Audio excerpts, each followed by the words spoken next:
क्या आपने कभी सोचा है कि कुछ लोग इतनी आसानी से बेहिसाब दौलत कैसे बना लेते हैं, जबकि बाकी लोग पूरी जिंदगी बस संघर्ष ही करते रह जाते हैं? नमस्कार और स्वागत है इस खास चर्चा में। आज हम एक ऐसी किताब के सबसे दिलचस्प और चौंकाने वाले हिस्से पर बात करने जा रहे हैं जो दौलत और कामयाबी को देखने का हमारा पूरा नजरिया ही बदल देगी। हम बात कर रहे हैं द साइकोलॉजी ऑफ मनी के मशहूर टेल्स यू विन सिद्धांत की। तो चलिए बिना देर किए इस सफर पर चलते हैं। जरा सोचिए, क्या ऐसा हो सकता है कि कोई इंसान अपने 99% फैसलों में पूरी तरह से गलत साबित हो और फिर भी दुनिया उसे एक महान जीनियस के रूप में याद रखे? आज की हमारी इस कहानी की शुरुआत होती है एक ऐसे ही आर्ट कलेक्टर हेन्स बर्गियन के सबसे बड़े रहस्य से। इन्होंने अपनी जिंदगी में बेतहाशा कलाकृतियां खरीदी जिनमें से ज्यादातर किसी काम की नहीं थीं, बिल्कुल बेकार। फिर भी वो दुनिया के सबसे अमीर और कामयाब लोगों में कैसे गिने गए? कल्पना कीजिए, हम अपनी जिंदगी की गाढ़ी कमाई, अपना कीमती समय और अपनी पूरी मेहनत उन चीजों पर लगा रहे हों जो आगे चलकर 99% बेकार साबित हो जाएं। घबराहट होती है ना?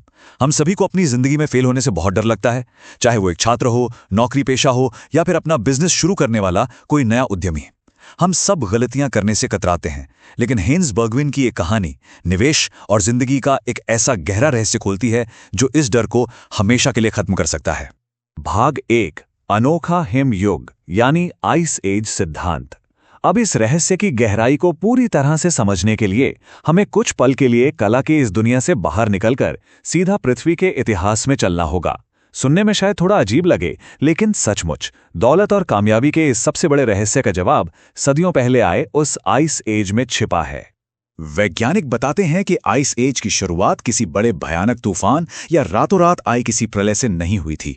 इसकी शुरुआत तो बस किसी ठंडी गर्मी की बची हुई बर्फ की एक बहुत ही महीन मामूली सी परत से हुई थी। उस छोटी सी बर्फ ने सूरज की गर्मी को वापस आसमान में धकेल दिया। नतीजा, पृथ्वी थोड़ी और ठंडी हो गई, बर्फ की परत थोड़ी और मोटी हो गई और यह सिलसिला सालों साल बस ऐसे ही चलता रहा। इसे कहते हैं कंपाउंडिंग। एक बहुत ही छोटी सी शुरुआत जो अगर सिर्फ टिकी रहे तो पूरी धरती का भूगोल बदल सकती है। भाग 2, डिज्नी की जादुई फिल्म। चलिए प्रकृति के इस नियम को अब अपनी पॉप कल्चर की दुनिया में रखकर देखते हैं। 1930 के दशक की बात है जब वॉल्ट डिज्नी का स्टूडियो बहुत गहरे कर्ज में डूबा हुआ था। वो भारी वित्तीय संघर्ष कर रहे थे और उनका सब कुछ दांव पर लगा था। लेकिन फिर आता है ये नंबर 83। ये नंबर अपने आप में एक पूरा इतिहास है। 1938 तक डिज्नी ने कई 100 घंटों की फिल्में बनाई थी, जिनमें से ज्यादातर ने उन्हें कोई खास मुनाफा नहीं दिया। लेकिन फिर आई snow white and the seven dwarfs. इस फिल्म के मात्र 83 मिनटों ने रातों रात सब कुछ बदल दिया।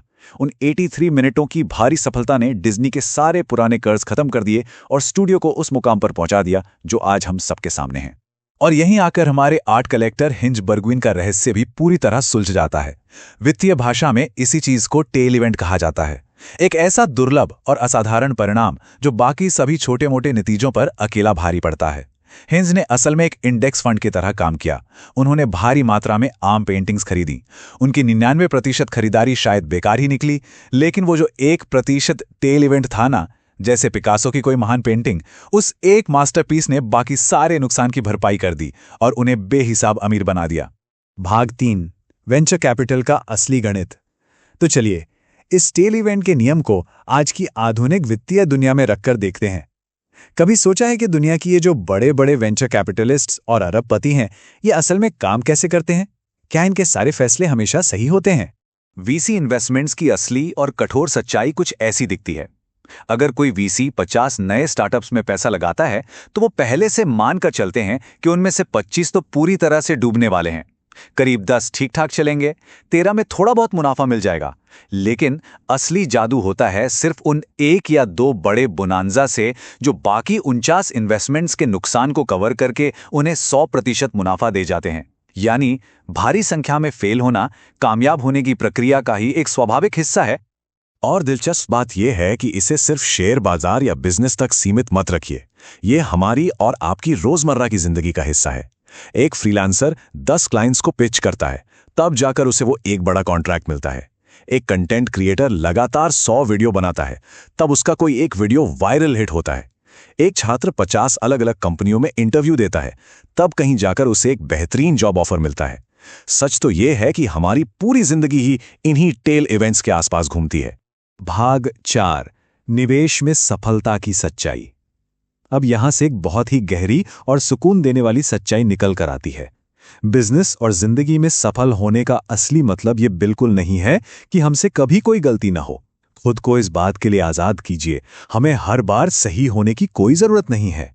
जमाने के सबसे महान निवेशकों में से एक पीटर लिंच ने एक बहुत कमाल की बात कही थी। उन्होंने कहा था कि अगर आप इस बिजनेस में शानदार हैं तो आप 10 में से सिर्फ 6 बार ही सही होंगे।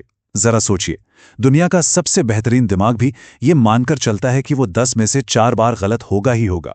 एक विमान उड़ाने में पायलट को 100% परफेक्ट होना पड़ता है, लेकिन निवेश और दौलत बनाने में आप आधे से ज्यादा बार गलत होकर भी एक बहुत बड़ी संपत्ति बना सकते हैं। इतिहास भी इसी बात की गवाही देता है।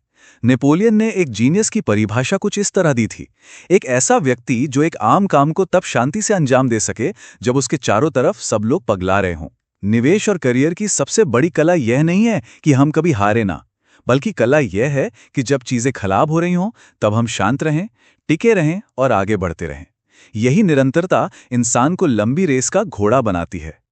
भाग 5 हारना एक सामान्य बात है। मसला यह है कि हम सब परफेक्ट होना चाहते हैं। जब कोई फैसला गलत होता है या हमारा करियर हमारे प्लान के हिसाब से नहीं चलता तो हम खुद को कोसने लगते हैं। लेकिन मॉर्गन हाउसल हमें बहुत प्यार से समझाते हैं कि हारना, पैसे का नुकसान होना या कोई गलत दिशा में कदम रख देना ये एक बेहद सामान्य बात है। ये हमारी कोई कमी नहीं है, बल्कि इस खेल का नियम ही यही है। और यहीं पर शॉर्ट टर्म और लॉन्ग टर्म का फर्क समझना बहुत जरूरी हो जाता है। जब नुकसान होता है तो उस पल ऐसा लगता है जैसे सब कुछ खत्म हो गया, एक पूरी हार का एहसास होता है। लेकिन लंबे समय की असली सच्चाई यह है कि अगर हम मैदान में डटे रहें तो वो आने वाला एक अकेला टेल इवेंट हमारी सारी पुरानी गलतियों और नुकसान को हमेशा के लिए धो देगा। ये कोई खोखली मोटिवेशनल बात नहीं है, ये एक पक्का गणितीय सत्य है। तो फिर सबसे बड़ी रणनीति क्या हुई? Survival is the ultimate strategy. बस किसी भी तरह मैदान में टिके रहना ही सबसे बड़ी रणनीति है। अगर हम सर्वाइव कर गए, टिके रहे, तभी तो समय को अपना कंपाउंडिंग का जादू दिखाने का मौका मिलेगा ना। इसलिए खुद को माफ करना सीखिए। गलतियां होंगी, लेकिन अगर हम पिच नहीं छोड़ते तो जीत पक्की है। अगर आपको लगता है कि ये चर्चा आपकी या आपके किसी अपने की जिंदगी से जुड़ी है तो इसे अपनी कम्युनिटी, दोस्तों या परिवार वालों के साथ जरूर साझा करें जो शायद अपनी असफलताओं से निराश हो रहे हैं। उन्हें भी ये समझने दीजिए कि उनके जीवन का टेल इवेंट आना अभी बाकी है। और अब अंत में एक सवाल जो हमें रात को सोने से पहले खुद से जरूर पूछना चाहिए। क्या हम ठीक उस वक्त हार मान रहे हैं जब हमारा अपना टेल इवेंट बस होने ही वाला है?